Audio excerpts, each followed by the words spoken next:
Hello student, पिछले lecture में हमने वैद्युत द्विध्रुव के कारण अक्षीय स्थिति में विद्युत क्षेत्र की तीव्रता का व्यंजक ज्ञात किया था। अब इस लेक्चर में हम बात करेंगे वैद्युत द्विध्रुव के कारण निरक्षीय स्थिति में विद्युत क्षेत्र की तीव्रता के व्यंजक की। आइए देखते हैं किस प्रकार निकलता है वैद्युत द्विध्रुव के कारण निरक्षीय स्थिति में विद्युत क्षेत्र की तीव्रता का व्यंजक। हम बात कर रहे हैं कि हमें वैद्युत द्विध्रुव के कारण निकालना है, तो सबसे पहले हम एक वैद्युत द्विध्रुव बना लेंगे। किस प्रकार बनता है वैद्युत द्विध्रुव, देखिए यहाँ पर हम दो विपरीत आवेश लेते हैं। क्या लेते हैं? दो विपरीत आवेश। एक ले लिया हमने धनावेश और एक ले लिया हमने ऋणावेश। ये वैद्युत द्विध्रुव का केंद्र हो गया। वैद्युत द्विध्रुव के केंद्र से L दूरी पर एक आवेश स्थित है और L दूरी पर ही दूसरा आवेश स्थित है। दोनों आवेशों के बीच की दूरी होगी, यानी कि दो ध्रुव की लंबाई कितनी होगी? 2L होगी। इसे हम दो ध्रुव लंबाई कहेंगे। इसके केंद्र को हमने मान लिया O। क्या मान लिया? O मान लिया। अब हम बात कर रहे हैं कि हमें निरक्षीय स्थिति में निकालना है। किस स्थिति में निकालना है? निरक्षीय में। जब हम अक्षीय स्थिति में निकालने की बात कर रहे थे तो हमने अक्ष पर, जिस अक्ष पर दोनों आवेश स्थित हैं, उसी अक्ष पर एक बिंदु मान लिया था P। उस पर हमने विद्युत क्षेत्र की तीव्रता का मान ज्ञात किया था। हम बात कर रहे हैं कि हमें निरक्षीय स्थिति में निकालना है, तो हम बिंदु को निरक्षीय स्थिति मानेंगे। मतलब अक्ष के अलावा बिंदु कहीं भी स्थित होगा तो वो उसकी निरक्षीय स्थिति कहलाएगी।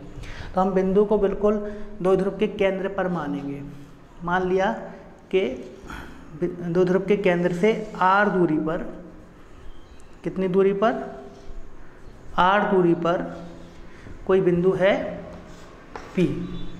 इस बिंदु P पर कोई एकांक धनावेश या परीक्षण आवेश रखा हुआ है और इस बिंदु पे हमें विद्युत क्षेत्र की तीव्रता का मान ज्ञात करना है। आइए देखते हैं।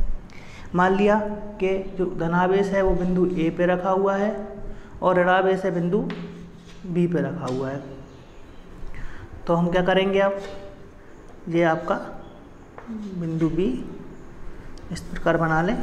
ये बिंदु B, ये ऋणावेश। जब A को और B को हम बिंदु P से मिलाएंगे तो हमारे पास ये समद्विबाहु त्रिभुज बन जाएगा। हम बिंदु A को और बिंदु B को बिंदु P से मिलाएंगे तो हमारे पास एक समद्विबाहु त्रिभुज बन जाएगा। समद्विबाहु त्रिभुज का मतलब ये होता है जिसकी दो भुजाएं आपस में बराबर हो और एक बराबर ना हो। त्रिभुज में तीन ही भुजाएं होती हैं, तभी तो त्रिभुज कहते हैं, है ना। अब हम बात करेंगे कि इस बिंदु P पर दोनों आवेशों के कारण अलग अलग विद्युत क्षेत्र की तीव्रता निकालेंगे। तो पहले हम देखते हैं धनावेश के कारण। हम देखेंगे किस प्रकार निकलेगी। धनावेश के कारण, धनावेश के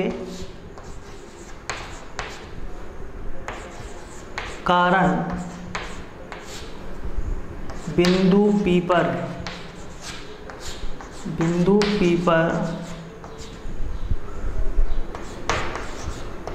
विद्युत क्षेत्र की तीव्रता क्या मान ले हम? मान लिया हमने कि E1 लग रही है। कितनी लग रही है? E1। तो सूत्र क्या हो जाएगा? E बराबर 1/4 पाई एप्सिलॉन नॉट Q बटे AP का वर्ग। आवेश से लेके दूरी तक का वर्ग रखना है। आवेश से लेके जो बिंदु है उतनी जितनी दूरी है उसका वर्ग रखना है ना। तो इसको हम मान लेंगे समीकरण 1। ये हो गया हमारा धनावेश के कारण। अब समान प्रकार से निकालेंगे हम ऋणावेश के कारण। इसी प्रकार ऋणावेश के कारण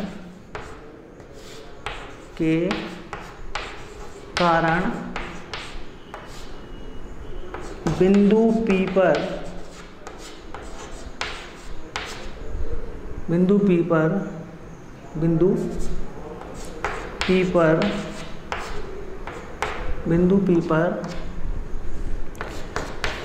विद्युत क्षेत्र की तीव्रता। धनावेश के कारण मान लिया हमने कि E1 लग रही है, तो ऋणावेश के कारण क्या मान लेंगे कि विद्युत क्षेत्र की तीव्रता लग रही है E2। तो हमारे पास सूत्र क्या आता है 1/4 पाई ε0 Q/PV²। इसको हम समीकरण 2 दे देंगे। अब हमारे पास धनावेश के कारण विद्युत क्षेत्र की तीव्रता का मान आ गया और ऋणावेश के कारण विद्युत क्षेत्र की तीव्रता का मान आ गया। अब हम निकालेंगे बिंदु P पर परिणामी तीव्रता। पिछले लेक्चर में तो हम जब परिणामी तीव्रता निकाल रहे थे तो हम देख रहे थे कि हमारे पास ये मान लिया बिंदु P है, एक दिशा में लग रही थी E1 और दूसरी दिशा में उसके विपरीत दिशा में लग रही थी E2। जब हम परिणामी तीव्रता निकालने गए थे तो हमने क्या करा था, E बराबर E1 माइनस E2 करा था, क्योंकि E1 बड़ा था E2 से। तो जहाँ पर हम ज़्यादा में से कम को घटाकर परिणामी तीव्रता ज्ञात कर रहे थे, क्योंकि विद्युत क्षेत्र की जो तीव्रता है वो आपकी सदिश राशि है और सदिश जो विपरीत सदिश है तो आपस में घट जाते हैं। लेकिन जहाँ पे क्या है, बिंदु हमारा अक्ष पर स्थित नहीं है, बिंदु जो है वो दो ध्रुव के बिल्कुल केंद्र पर स्थित है और इसको हम दूरी मान ले रहे हैं कि दो ध्रुव के केंद्र से r दूरी पर स्थित है। कितनी मान ली दूरी हमने, r दूरी पर स्थित है। अब हम देखेंगे कि बिंदु P पर परिणामी तीव्रता क्या निकल कर आती है। तो इसके लिए हम क्या करेंगे, बिंदु P पर विद्युत क्षेत्र की परिणामी तीव्रता निकालने के लिए हमें यहाँ पर E1 और E2 को घटकों में वियोजित करना पड़ेगा। घटक हमने लास्ट क्लास में पढ़े हुए हैं कि जब भी किसी सदिश को घटकों में वियोजित करते हैं दो प्रकार के घटक बनते हैं। एक बनता है आपका क्षैतिज घटक और एक बनता है ऊर्ध्वाधर घटक। कौन कौन सा, क्षैतिज घटक और ऊर्ध्वाधर घटक। तो जहाँ पर विद्युत क्षेत्र की तीव्रता को भी हम क्या करेंगे, ऊर्ध्वाधर घटक और क्षैतिज घटकों में वियोजित करेंगे। आइए देखते हैं किस प्रकार से इसको वियोजित कर सकते हैं, यानी कि बांट सकते हैं। तो मान लिया कि ये जो कोण बन रहा है ये थीटा बन रहा है और ये भी थीटा बन रहा है। थीटा दोनों कोण बराबर होंगे क्योंकि भुजाएं बराबर। तो जहाँ पे हम देखेंगे कि धनावेश के कारण जो विद्युत क्षेत्र की तीव्रता लगेगी वो लगेगी ऊर्ध्वाधर, बाहर की ओर, सॉरी ऊर्ध्वाधर नहीं, बाहर की ओर लगेगी, क्योंकि ये धनावेश है और यहाँ पे भी हम मान लेते हैं कोई परीक्षण या एकांक धनावेश रखा हुआ है तो वो उसको प्रतिकर्षित कर रहा है। और ऋणावेश के कारण लगेगी वो ऋणावेश की ओर लगेगी। तो ये मान ले रहे हैं हम कि ये विद्युत क्षेत्र की तीव्रता लग रही है हमारी E1 बाहर की तरफ और जो E2 लग रही है वो लग रही है ऋणावेश की ओर। कैसी लग रही है, ऋणावेश की ओर। और जो कोण जो माने हुए हैं हमने वो मान लिया हमने थीटा। क्या मान लिए, थीटा कोण मान लिया हमने। अब हम बात करते हैं कि ऐसे घटकों में किस प्रकार वियोजित करेंगे परिणामी तीव्रता निकालने के लिए। तो हम देखेंगे कि जो परिणामी तीव्रता यहाँ पर E1 लग रही है और ये E2 है, तो इसे हम दो प्रकार के घटकों में वियोजित कर सकते हैं, एक क्षैतिज घटक और एक आपका ऊर्ध्वाधर घटक। तो इसे इस प्रकार से जब घटकों में वियोजित किया जाएगा, ये होगा आपका ऊर्ध्वाधर और ये होगा क्षैतिज। अब ये कोण कितने हैं, थीटा, तो ये वाला कोण भी क्या हो जाएगा आपका, थीटा हो जाएगा। एक सीध में संगत कोण बन रहा है। अब जहाँ पर हम देखेंगे कि जब इसे E1 को हम दो घटकों में वियोजित करें, ये हमारे पास E1 है परिणामी, इसे हम दो घटकों में वियोजित करेंगे तो कौन कौन से घटकों में वियोजित कर पाएंगे। एक रहेगा क्षैतिज घटक, जिसके साथ कोण बना रहा होता है वो आता है आपका कॉस थीटा। तो जहाँ पर पहला क्या आएगा, E1 कॉस थीटा। तो जो पहला घटक है आपका वो है आपका E1 कॉस थीटा और दूसरा आपका ऊर्ध्वाधर घटक है जो रहेगा E1 साइन थीटा। तो अभी केवल हमने E1 को दो घटकों में वियोजित किया है, एक है आपका क्षैतिज घटक E1 कॉस थीटा और दूसरा है आपका E1 साइन थीटा ऊर्ध्वाधर घटक। हम देखते थे कि कभी भी हमें परिणामी निकालना होता है तो ये हमारा परिणामी आता था R। अगर कोण इस प्रकार बन रहा है तो ये क्षैतिज घटक आता था कॉस थीटा और ऊर्ध्वाधर आता था साइन थीटा। तो इसी प्रकार जहाँ पर क्या है, E1 को दो घटकों में वियोजित किया है हमने, एक आ रहा है हमारा E1 कॉस थीटा और दूसरा आ रहा है E1 साइन थीटा। देखिए अब हम यहाँ पे देखेंगे कि E2 को भी हम इस प्रकार वियोजित कर सकते हैं। ये हमारा E2 है, इसको भी हम दो घटकों में वियोजित कर सकते हैं। अगर E2 को हम परिणामी माने यहाँ पर, तो पहला घटक आएगा आपका क्षैतिज घटक ही आएगा, वो भी इसी दिशा में लगेगा, उसे कहेंगे हम E2 कॉस थीटा। क्या कहेंगे, E2 कॉस थीटा। और जो दूसरा घटक आएगा वो ऊर्ध्वाधर नीचे की तरफ लगेगा, जैसे हम कहेंगे E2 sin थीटा। क्या कहेंगे? E2 sin theta. यहाँ पे दिखेगा नहीं, अलग लिख लो, E2 sin थीटा। तो इसे हम दो घटकों में विभाजित कर पा रहे हैं। E1 को भी दो घटकों में विभाजित किया और E2 को भी दो घटकों में विभाजित किया, एक क्षैतिज घटक और एक आपका ऊर्ध्वाधर घटक। आइए दोबारा देख लीजिए, कंफ्यूज नहीं होना बिल्कुल। हमारे पास E1 और E2 जो दो विद्युत क्षेत्र की तीव्रता है, दोनों आवेश के कारण हमने मानी हुई है। अब E1 का अगर हम परिणामी निकालते हैं तो इसे दो घटकों में विभाजित करते हैं। एक होता है आपका E1 sin थीटा, दूसरा होता है E1 cos थीटा। और जब E2 का हम परिणामी निकालते हैं तो इसे भी फिर दो घटकों में विभाजित करते हैं। एक होता है E2 cos थीटा क्षैतिज घटक, और एक होता है आपका E2 sin थीटा ऊर्ध्वाधर घटक। इसे इस तरीके से समझ लिएगा, नहीं समझ में आ रहा। मान लिया हमारे पास कि ये बिंदु P था, ये बिंदु P था।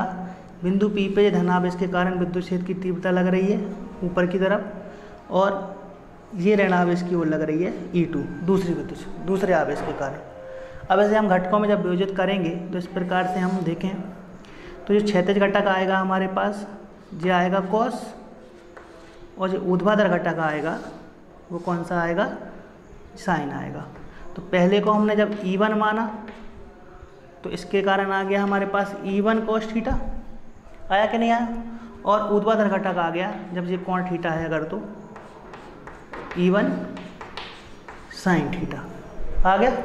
उस चित्र में अगर समझ में नहीं आ रहा हो तो आप अलग से चित्र बनाकर देख सकते हैं। तो अब ये तो हमारा हो गया E1 को दो घटकों में विभाजित कर लिया, cos थीटा और sin थीटा, क्षैतिज और ऊर्ध्वाधर। अगर हम बात करते हैं तो हमारा फिर ये वाला जो कोण है ये भी थीटा बनेगा, देख पा रहे हैं। अब हम देखें कि ये वाला कोण भी अगर थीटा बनेगा तो फिर से हम इसे दो घटकों में विभाजित कर सकते हैं। अगर हम इसको E2 माने तो इसी दिशा में कार्यरत होगा आपका E2 cos थीटा, और इसके विपरीत दिशा में इसका ऊर्ध्वाधर घटक जाएगा E2 sin थीटा। चूँकि इसका परिणामी इस तरफ आ रहा था तो इसका ऊर्ध्वाधर घटक ऊपर की ओर है, इसका परिणामी इस तरफ आ रहा है तो इसका ऊर्ध्वाधर घटक नीचे की ओर है। तो इस प्रकार आगे हम लिख सकते हैं कि विद्युत क्षेत्र की परिणामी तीव्रता को ऐसे आगे लिख सकते हैं हम। देखिए, विद्युत क्षेत्र की परिणामी तीव्रता को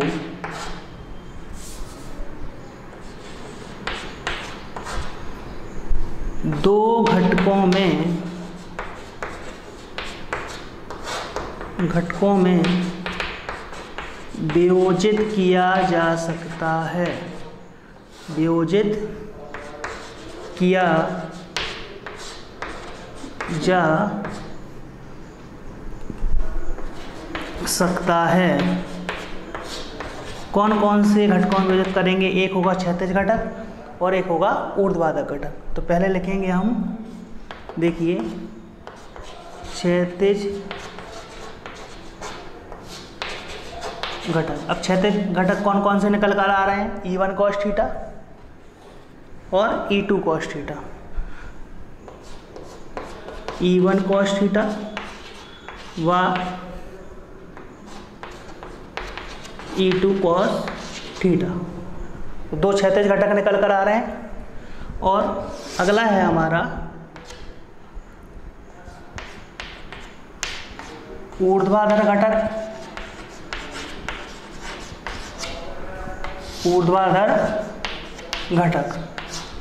ऊर्ध्वाधर घटक क्या निकल कर आ रहा है? Sine theta, E1 sine theta और E2 sine theta. Very good. E1 sine theta व E2 साइन थीटा। तो दो घटकों में हमने इसको विभाजित किया। अब बात निकल कर आती है कि E1 साइन थीटा और E2 साइन थीटा जो है वो समान परिमाण के हैं, किंतु समान परिमाण के क्यों हैं? क्योंकि जो वैद्युत द्विध्रुव के आवेश रहते हैं वो समान परिमाण के हैं और जहाँ पर दोनों आवेश एक दूसरे से बराबर दूरी पर रखे हुए हैं। हम कैसे कह पा रहे हैं कि बराबर दूरी पे है? कि हमारे पास जो त्रिभुज बन रहा है वह बन रहा है समद्विबाहु त्रिभुज। समद्विबाहु त्रिभुज का तात्पर्य है कि यहाँ पर दोनों भुजाएं जो रहेंगी, चाहे हम AP की बात करें चाहे हम PB की बात करें, वो बराबर रहेंगी। जब बराबर दूरी पे बिंदु स्थित होता है तो विद्युत क्षेत्र की तीव्रता का मान भी बराबर होगा, मतलब आपस में समान होगा। अब यहाँ पर हम देख पा रहे हैं कि E1 sin थीटा और E2 sin थीटा जो है वो समान परिमाण के तो होंगे किंतु विपरीत दिशा में कार्यरत हैं। अतः विपरीत दिशा में कार्यरत होने के कारण एक दूसरे को निरस्त करेंगे। इनका जो परिणाम यहाँ पर एक दूसरे को निरस्त करेगा। अब अगला आएगा हमारे पास क्षैतिज घटक E1 cos थीटा और E2 cos थीटा। चाहे हम धनावेश के कारण बात करें या हम ऋणावेश के कारण बात करें, E1 cos थीटा और E2 cos थीटा जो है वो एक ही दिशा में कार्यरत है। अतः जो समान परिमाण के तो हैं लेकिन एक ही दिशा में कार्यरत होने के कारण आपस में परस्पर जुड़ जाएंगे। तो हमारे पास जो परिणामी तीव्रता निकल कर आएगी वह क्षैतिज घटक के कारण आएगी, यानी कि cos थीटा के कारण आएगी, ना कि sin थीटा की। समझ पा रहे हैं? आगे देखते हैं, हम इस चीज़ को लिख भी लेंगे थ्योरी में, जरूरी है लिखना थ्योरी। यहाँ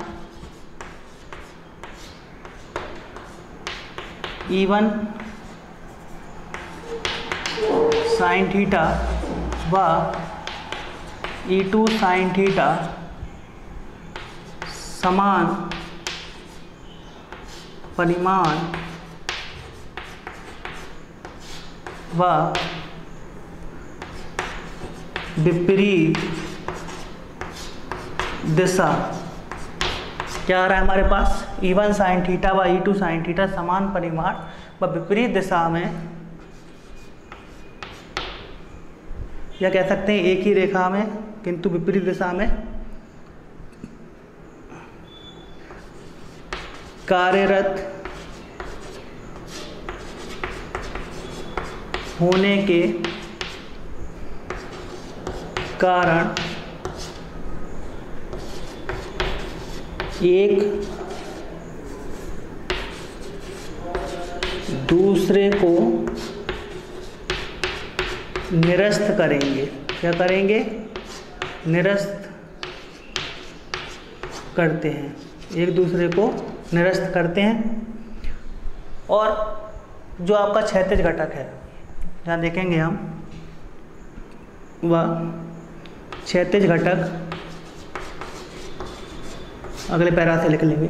क्षैतिज घटक E1 cos थीटा व E2 cos थीटा समान परिमाण के तो हैं, एक ही रेखा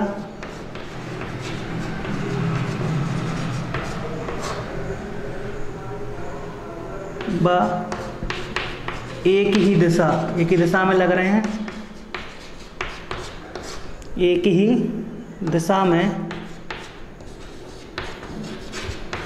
कार्यरत होने के कारण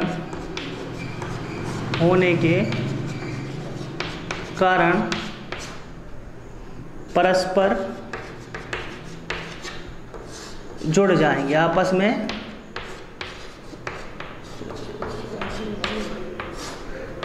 जुड़ जाएंगे। इसलिए हमने यहाँ पे क्या लिखा हुआ है? E1 cos theta plus E2 cos theta. Clear है? तो ये हमारे पास था। अब इसको नोट कीजिए, फिर हम आगे देखते हैं क्या हो रहा है। हमने देखा कि जो E1 sin थीटा और E2 sin थीटा थे वो एक ही रेखा में कार्यरत होने के कारण और विपरीत दिशा में कार्यरत होने के कारण आपस में निरस्त हो गए।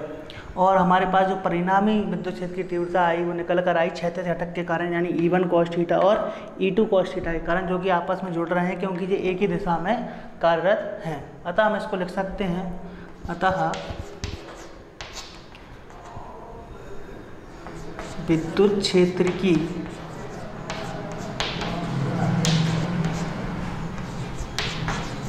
परिणामी तीव्रता, विद्युत क्षेत्र की परिणामी तीव्रता क्या निकल कर आएगी? E मान लेते हैं कि E आ रही है, तो E बराबर क्या हो जाएगा?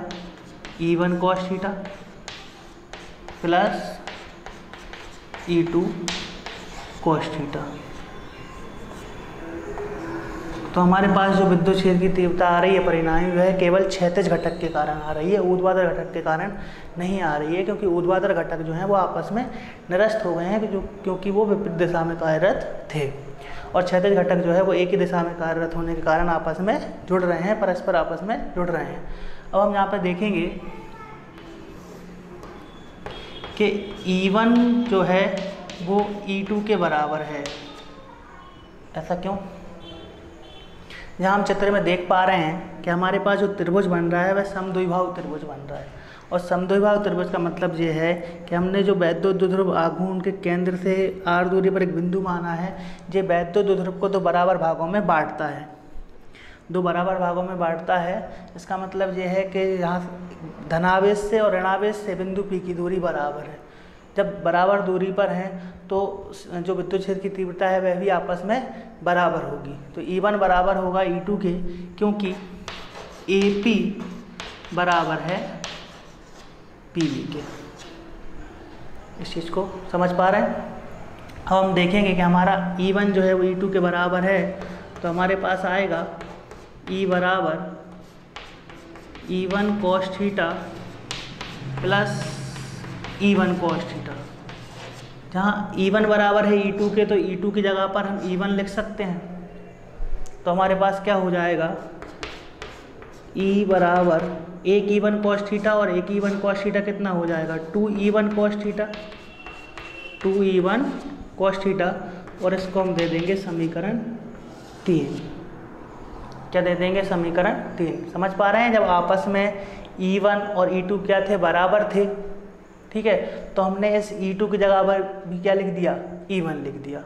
तो ये क्या हो गया, एक E1 cos थीटा और एक E1 cos थीटा कितना हो गया, 2E1 cos थीटा। अब हम देखते हैं आगे, समकोण त्रिभुज, चित्र में देखिए जरा, समकोण त्रिभुज OPA में पाइथागोरस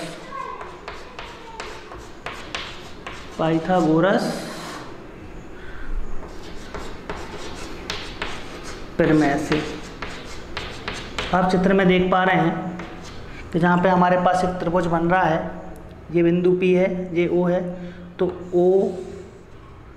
OPA ये एक समकोण त्रिभुज बन रहा है।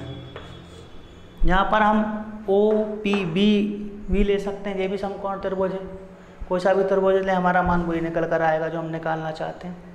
देखें हम जरा पाइथागोरस प्रमेय लगाएंगे समकोण त्रिभुज में, तो पाइथागोरस प्रमेय क्या होती है कि कर्ण का जो वर्ग होता है वह लंब के वर्ग और आधार के वर्ग के योग के बराबर होता है। तो ये पाइथागोरस प्रमेय होती है।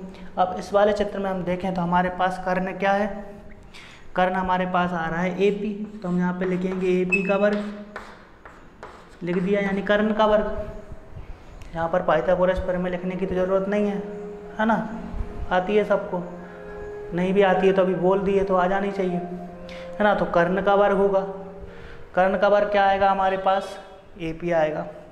अब हमारे पास लंब का वर्ग क्या, लंब क्या है, जहाँ पे लंब मतलब जिस पे 90 डिग्री का कोण बन रहा होता है, किस पे बन रहा है, OP पर।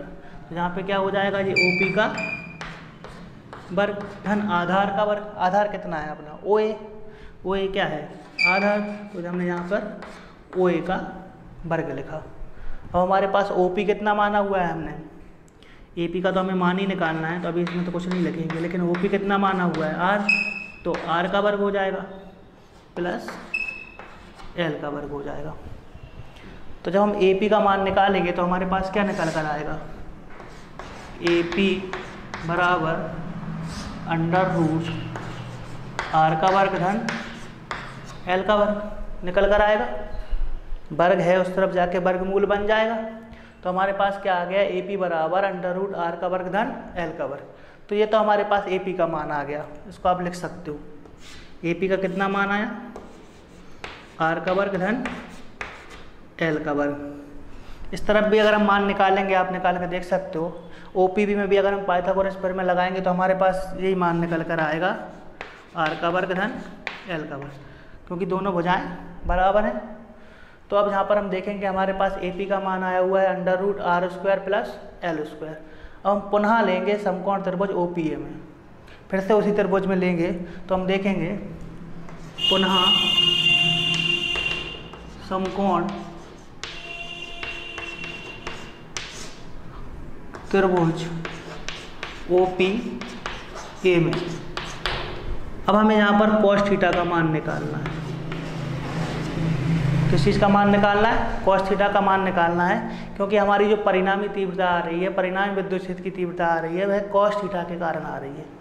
तो जिस चित्र में इस समकोण त्रिभुज में हम थीटा लगाकर cos थीटा का मान निकालेंगे तो आप जानते हैं cos थीटा बराबर क्या होता है हमारे पास? आधार बटे कर्ण, जानते हैं सभी, आधार बटे कर्ण लिख दिया। लो नहीं जानते तो देखो, अब यहाँ पर cos थीटा बराबर आधार कितना हो जाएगा यहाँ पर? OA, तो हम इसको लिख पाएंगे OA बटे AP, लिख पाएंगे आधार बटे कर्ण। बताओ, चित्र से लेना आप। cos थीटा बराबर हमारे पास OA कितना है, चित्र में देखना, OA है हमारे पास L, कितना है? L, तो इसकी जगह पे हम क्या रख दें? L। और AP का मान हमने कितना निकाला हुआ है अभी? कितना निकाला है? √R² plus L²। तो ये हमारे पास cos थीटा का मान आ गया और हमारे पास AP का मान भी आ गया। अब इन मानों को हम रखेंगे समीकरण 3 में। समीकरण 3 में हम क्या करने वाले हैं? समीकरण 3 में हम समीकरण 1 से E1 का मान रखेंगे और यहाँ पर cos थीटा का मान रखेंगे। इससे पहले आप इतना नोट कीजिए। हाँ, तो हमारे पास यहाँ पर समीकरण 3 से निकल कर आया है E बराबर 2E1 cos थीटा। अभी हमने cos थीटा का मान भी निकाला हुआ है और यहाँ पर हमारे पास समीकरण 1 में E1 का मान भी है। अब हम आगे देखेंगे यहाँ पर कि समीकरण 3 में समस्त मानों को रखने पर, समस्त मानों को रखने पर क्या आएगा हमारे पास? निकल कर देखना जरा। ये हमारे पास है E बराबर 2, तो ऐसा कैसा लिखा रहने दें। अब समीकरण 1 में हमारे पास E1 का मान क्या आया हुआ था? 1/4 पाई एप्सिलॉन नॉट Q/AP का वर्ग, ये निकल कर आया था। और अब हमारे पास अभी cos थीटा का मान क्या निकल कर आया है? L बटे √R² धन L² निकल कर आया है। और हमने यहाँ पर अभी इसके पहले AP का मान भी निकाला हुआ है। तो अगले स्टेप में हम यहाँ पर क्या करेंगे? AP का मान भी रख देंगे। तो हमारे पास क्या आ जाएगा? E बराबर, इसको जमा के लिख लेते हैं, 1/4 पाई एप्सिलॉन नॉट, इसको लिख लेंगे अपन Q × 2L। और यहाँ पर हम AP का मान रखेंगे तो हमारे पास AP का क्या मान आया हुआ है? R² धन L²। और इसका रूट के ऊपर यहाँ पे वर्ग चढ़ा देंगे, क्योंकि यहाँ पर हमारे पास AP का वर्ग है और साथ में लिखा हुआ है हमारे पास √R² धन L², ये लिखा हुआ है, जहाँ पर हमने 2 को, Q को और L को गुणा करके लिख लिया है। अब यहाँ पे देखें तो हमारे पास ये एक सूत्र बन गया है। ये बन गया हमारे पास वैद्युत द्विध्रुव आघूर्ण का सूत्र। क्या बन गया? वैद्युत द्विध्रुव आघूर्ण का सूत्र। तो इसको हम इस तरीके से लिख सकते हैं, हमारे पास आएगा E बराबर 1/4 पाई एप्सिलॉन नॉट। यहाँ पर ये वर्ग से वर्गमूल क्या हो जाएगा? कैंसिल हो जाएगा। तो हमारे पास इसको हम लिख सकते हैं P, इतने पूरे को P लिख सकते हैं, और बटे में आएगा हमारे पास R² धन L², और साथ में आएगा R² धन L², और यहाँ पर लिखेंगे हम घात 1/2। क्या लिखेंगे? R² धन L² की घात 1/2। क्यों लिखा हमने? क्योंकि हमारे पास यहाँ पर इस वाले, इसमें देखो आप स्टेप में R² प्लस L² का वर्गमूल चढ़ा हुआ है।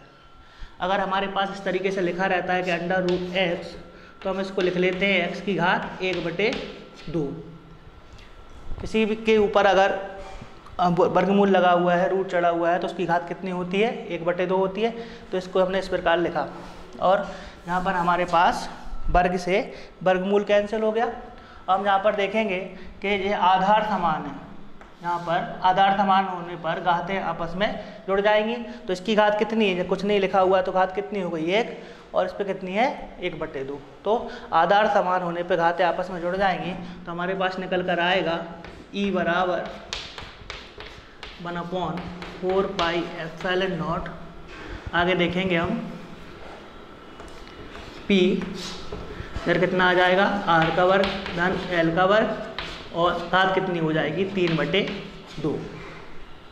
कैसे हो जाएगी कि जहाँ पर घात कितनी है? 1 और जहाँ पर इसकी घात कितनी? आधी। तो 1 और आधा कितना हो जाएगा हमारे पास? 1.5 यानी कि 3/2। देखें यहाँ कैसे होगा? 1 प्लस 1/2, इसको लिख सकते हैं लघुत्तम कितना आएगा? 2, 1 + 2 और ये 3/2।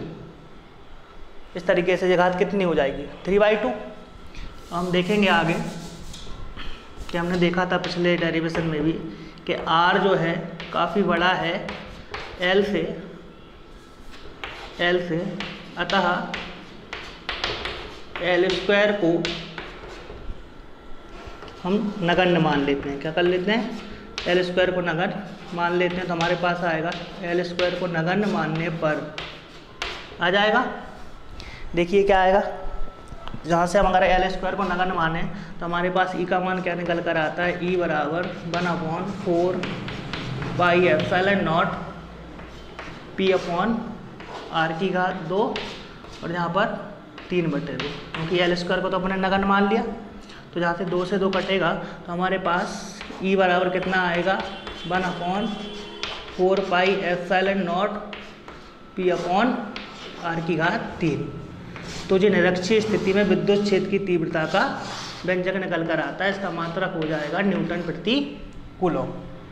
आइए फिर से देखते हैं। हमारे पास समीकरण 3 था, हमने देखा था समीकरण 3 क्या था हमारे पास? E बराबर 2E cos theta.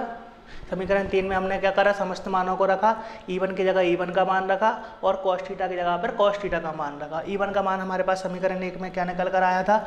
1/4 pi epsilon not Q/AP का वर्ग। यहाँ पर AP का मान भी हमने निकाला हुआ है। अभी AP का मान क्या निकाला था? √R² plus L²। यहाँ पे AP का वर्ग है तो हमने इसका भी वर्ग लिखा और cos थीटा की जगह पे रख दिया क्या लिखा हमने? L/√R² plus L²। तो हमारे पास ये निकल कर आया। अब हमने देखा कि जहाँ पर ये वर्ग है और ये वर्गमूल है तो वर्ग से वर्गमूल क्या हो जाएगा? कैंसिल हो जाएगा। और यहाँ पर √R² प्लस L² को हम क्या कर सकते हैं? यहाँ पर R² प्लस L² की घात 1/2 लिखा जा सकता है। आधार समान होने पर दोनों घातें जुड़ गई तो कितना हो गया हमारे पास? घात कितनी निकल कर आई? 3/2। यहाँ पर हम अगर L² को नगण्य मानेंगे, क्योंकि L बहुत छोटा होता है ना, तो जहाँ पर L² को जब नगण्य मानेंगे तो हमारे पास सूत्र निकल कर आता है E बराबर 1/4 पाई एप्सिलॉन नॉट P/R3। तो ये था निरक्षीय स्थिति में विद्युत क्षेत्र की तीव्रता का व्यंजक। अब देखते हैं यहाँ पर हमने पिछले वाले डेरिवेशन में देखा था कि E बराबर निकल के आ रहा था E बराबर 1/4 पाई एप्सिलॉन नॉट 2P/R3। तो जो आपका अक्षीय स्थिति था उसमें कितना आ रहा था? 2P आ रहा था। इसका मतलब ये हुआ कि अक्षीय स्थिति में जो विद्युत क्षेत्र की तीव्रता निकलती है वैद्युत द्विध्रुव के कारण, वो निरक्षीय स्थिति की दोगुनी होती है। ठीक है, धन्यवाद।